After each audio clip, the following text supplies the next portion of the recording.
आधी आबादी को उसका सम्मान मिल सके, उनके स्वावलंबन की रक्षा हो सके और उनके आत्मनिर्भर होने की दिशा में कदम बढ़ाया जा सके। और जैसे उत्तर प्रदेश ने इस दिशा में प्रयास प्रारंभ किया, पिछले 12 वर्ष में प्रधानमंत्री मोदी जी के नेतृत्व में जो कदम उठाए गए हैं, विभिन्न क्षेत्र में उनके सशक्तिकरण के लिए कार्य बढ़ाए गए हैं, कदम बढ़ाए गए, आज उसके परिणाम उत्तर प्रदेश में हमें देखने को मिले हैं। और हम लोगों ने अपनी अर्थव्यवस्था के साथ साथ उत्तर प्रदेश के परसेप्शन को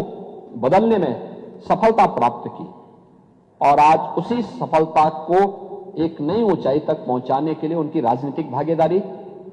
नीति निर्धारण और देश के कानून निर्माता के रूप में आधी आबादी आगे बढ़ सके,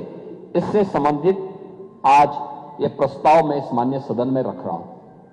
और मैं इस माननीय सदन से इस बारे में अपील करूंगा कि अगर समाजवादी पार्टी कहती है कि हम लोग महिला आरक्षण के समर्थन में हैं, तो फिर इस सदन में इस चर्चा में भाग लेकर के संसद के अंदर हुई घटना की भर्त्सना करें, फिर उसकी निंदा की जानी चाहिए। फिर नियम तो वही है जो सदन की परंपराएं बोलेंगे। हां, वही मैं कह रहा हूं ना कि आपके एक सदस्य कह रहे हैं आप अति निंदा करिए कि जो कुछ भी सदन के अंदर हुआ और उस दिन विधेयक को गिराने वाले लोगों की और उसके बाद गिरने के बाद बधाई देने वाले लोगों की निंदा होनी चाहिए। हम निंदा करेंगे, आप अति निंदा कर लीजिए। इसका आप ये इसी को तय कर लीजिए, क्योंकि आपके यहां शिवपाल जी जैसे विद्वान लोगों ने ये बुद्धि आपको दी होगी, तो उस बुद्धि से आपको कुछ तो सामने आया होगा। और इसलिए महोदय, मैं इस माननीय सदन में एक प्रस्ताव रखता हूं। यह सदन प्रस्ताव करता है कि भारत का संविधान में लैंगिक समानता की अवधारणा प्रावधानित है। महिलाओं को राजनीतिक, सामाजिक, आर्थिक, शैक्षिक एवं स्वास्थ्य के क्षेत्र में एनडीए सरकार के कार्यकाल में महत्वपूर्ण भागीदारी उनकी सुनिश्चित की गई है, परंतु अभी तक उन्हें संविधान की मंशा के अनुरूप जो अपेक्षित स्थान उनकी आबादी के अनुरूप प्राप्त होना चाहिए, वह नहीं प्राप्त हो पाया। राजनीतिक, सामाजिक क्षेत्र में भी महिलाओं को निर्णय का अधिकार प्राप्त होना चाहिए, अतः संविधान की मंशा के अनुरूप उन्हें अपेक्षित स्थान प्राप्त कराने के लिए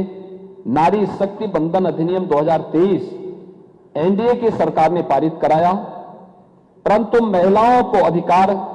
अधिक अधिकार देने में बाधाएं उत्पन्न की जा रही हैं।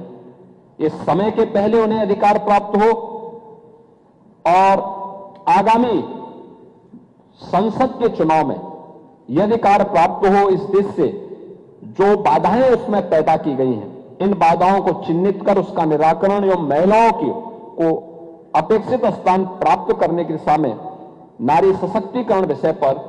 यह महत्वपूर्ण चर्चा